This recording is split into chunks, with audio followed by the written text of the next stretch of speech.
মহাবিদ্রোহী রণক্লান্ত, আমি সেই দিন হব শান্ত, যবে উৎপীড়িতে। এই এক বিদ্রোহী কবিতা লিখে ভোরবেলা জোড়াসাঁকোর সেই বিশাল বাড়ির সামনে গিয়ে তার সুরে ডাকছিলেন নজরুল। তখন তিনি চ্যালেঞ্জ ছুড়ে দিয়েছিলেন কবিগুরুর প্রতি। বাংলা সাহিত্যের আকাশে আবির্ভূত হল এক দীপ্ত ধূমকেতু, বাঁধনহারা আর অমিত সম্ভাবনার কালজয়ী প্রতিভাই কাজী নজরুল।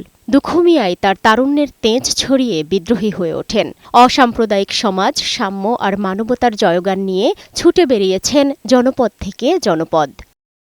তার কবিতায় ছিল চিরযৌবনের জয়ধ্বনি। অন্যায়, অবিচার আর জুলুমের বিরুদ্ধে সাধারণ মানুষের মনে সংগ্রামী চেতনার জন্ম দিয়েছিলেন নজরুল। স্বকীয় বৈশিষ্ট্যে তিনি ছিলেন সমুজ্জ্বল। তাই নানা দুর্যোগে কাজী নজরুল ইসলামের উদ্দীপনামূলক গান, কবিতা আজও আমাদের সাহস জুগিয়ে যায়।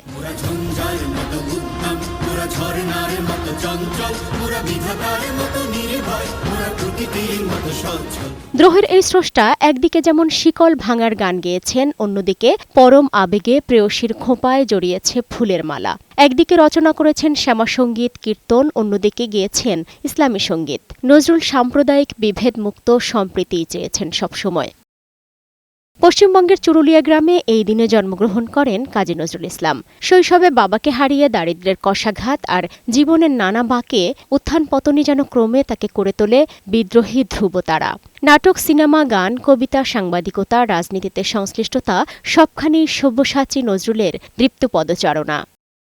নজরুল আজীবন প্রাসঙ্গিক। তিনি বারবার ফিরে আসেন বাঙালির প্রতিটি নতুনে, যৌবনে আর দ্রোহে, জন্মদিনে অশেষ শ্রদ্ধার্ঘ্য কবির প্রতি।